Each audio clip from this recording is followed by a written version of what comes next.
Rien n'est impossible à Dieu. Alors, dans l'Église d'aujourd'hui, on ne comprend plus rien. Nouveau décret du Saint-Père, enfin, celui qu'on nomme Saint-Père, la possibilité de donner aux gens du même sexe une bénédiction nuptiale. Bien.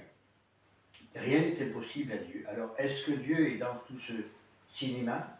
Est-ce que Dieu est dans cette vérité ou dans ce mensonge? Rien n'était possible à Dieu. C'est vraiment une chose incompréhensible.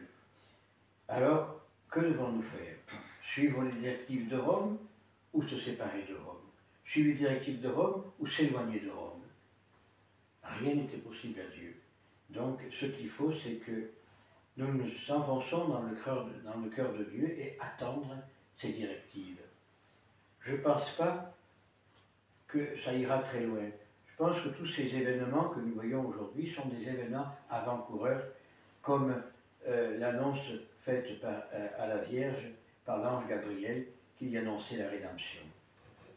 Sto pensando che tutto quello che si passa nella Chiesa di oggi, quella porcheria, perché non si può dire altre cose, che si dà la benedizione matrimoniale a due uomini, a due donne, è una cosa pazzesca. Però niente è impossibile a Dio. Dio lascia la Chiesa così andare all'evento di tutte le cose, può darsi per dare del colpo dopo domani, non lo so.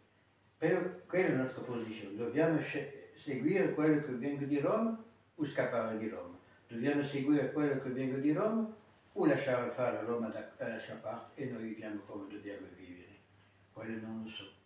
E quello che voglio chiamare a Dio, che lo chiamo semplice tutto il giorno, non so più dove andiamo. Andiamo verso la verità o della porcheria? Andiamo verso la verità o da quelle faccende che fanno tutto adesso? On ne sait plus où on va. Ou on va vers la vérité ou on va vers la cochonnerie. Parce que je pense, moi, que tous ces décrets qui viennent de Rome aujourd'hui sont des cochonneries. Mais Dieu le veut ainsi. Rien n'est impossible à Dieu. Dieu veut la purification de son Église. Et sûrement, dans quelque temps, on a des signes avant-coureurs, comme l'ange Gabriel qui annonce à Marie qu'elle donnerait la naissance au Rédempteur. Tout ça, c'est des signes, peut-être, enfin, je ne sais pas, je ne suis pas divin, peut-être c'est des signes que Dieu nous donne pour nous faire comprendre que le châtiment va arriver et Jésus va revenir dans la gloire. C'est dit dans la fin des temps, dans l'Apocalypse, on le lit très bien, il y aura des signes avant-coureurs, des tremblements de terre, des incendies, etc., etc., et surtout l'apostasie. Et à mon avis, aujourd'hui, nous sommes en pleine apostasie. Comment peut-on aller à la rencontre de la nature? Comment peut-être à la rencontre de la vérité?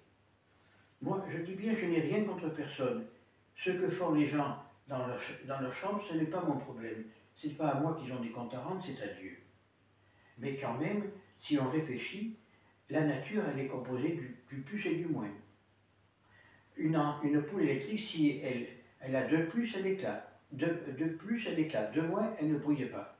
Il faut un plus et un moins. C'est la vie quotidienne, ça. C'est la vie qu'a voulu Dieu. Dieu n'a pas voulu autre chose.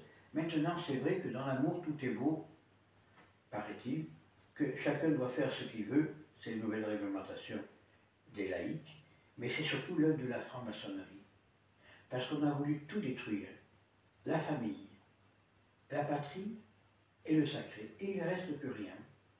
Quand on sait que maintenant, à l'entrée des écoles, il y a marqué « si vous êtes battu, faites tel numéro », et que les enfants appellent la police parce qu'ils ont été réprimandés par les parents. Moi, je ne sais pas, mais mes parents m'ont réprimandé, m'ont donné des bonnes quand j'en avais besoin. Je ne suis pas traumatisé pour autant. Aujourd'hui, l'enfant est roi. Il est tellement roi qu'il fait n'importe quoi. 8 ans avec un couteau dans une école. L'autre avec un fusil aux États-Unis a massacré une partie de l'école. L'enfant est roi. Tout ça parce qu'on a oublié le sens de la famille. Et ça, c'est l'œuvre de la franc-maçonnerie. Ce n'est plus les parents qui élèvent les enfants, c'est l'État. Ce n'est plus les parents qui éduquent les enfants, c'est l'État. Et l'État, elle fait l'œuvre de Dieu. Léon XIII disait que la démocratie vient de démonocratie. Et c'est vrai, le démon est rentré dans le monde. Et il est en train de jouir de toutes ces grandeurs. Mais Dieu ne pourra pas laisser. Rien n'était possible à Dieu. Dieu viendra corriger le monde par le feu dans les années qui viennent. Et nous y allons tout progressivement.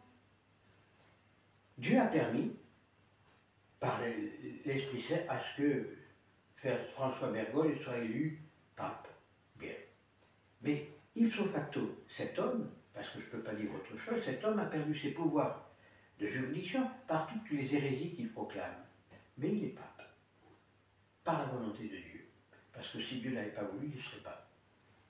Alors que devons-nous faire? Je lisais un article tout à l'heure, et qui est juste, on ne peut pas être en communion avec lui. C'est pas possible, parce que si on est en communion avec lui, comme dit saint Thomas d'Aquin, si on nomme un hérétique pendant le saint sacrifice de la messe est invalide. Donc on ne peut pas être en unacum avec M. Bergogle. Mais il faut prier pour lui, il faut prier pour sa conversion, et comme disait à l'époque Jean Madiran, pour que le bon Dieu lui ouvre ou lui ferme les yeux. Hein, c'est ce que disait Madiran au sujet de Paul VI il y a 50 ans. Il est vrai que l'Église va mal. L'Église va mal parce qu'elle a perdu le sens de l'honnêteté. L'Église va mal parce qu'elle a perdu le sens de la droiture. Depuis Vatican II, chacun fait ce qu'il veut dans l'Église. On va dans une paroisse, ils vont dire une messe d'une manière, on va dans une autre, ils disent une autre messe. Les tests, même les tests officiels ne sont pas faits, ne sont pas dits comme il faut parce que chacun fait ce qu'il veut. Et puis, tout est axé vers l'homme. Où est Dieu dans le nouveau sacrifice de la messe? Je t'offre ce pain, fruit de la terre et du travail de l'homme. On ne parle pas de Dieu. Je t'offre ce vin, fruit de la vie, du travail de l'homme. On ne parle pas de Dieu. Et puis, même dans les paroles de la consécration, il y a des erreurs considérables qui prouvent que c'est l'homme qui agit, c'est plus Dieu. Pourquoi on n'a jamais vu un pasteur marcher à reculons? Si le pasteur qui mène les brebis au pâturage, il marche à reculons, il y a un trou, il tombe. Le rôle du prêtre, il est pasteur. C'est mener les brebis, les fidèles, vers Dieu, vers le tabernacle. Là, non, le tabernacle est relégué dans un coin, hein, on n'y pense même plus, alors bon, on fait des belles cérémonies. Et le bonhomme de Monseigneur Tuc disait toujours, c'est vrai que maintenant il y a des grands rassemblements, JMJ et autres, mais qu'est-ce qui reste? Lorsque tout a été dispersé, qu'est-ce qui reste? Plus rien. Alors, prions ce temps d'avant, prions pour que le Seigneur avance sa venue pour rétablir son règne, le règne social de l'Église et pour tout, et surtout pour ramener la vérité et chasser l'erreur de l'Église, ainsi soit-il.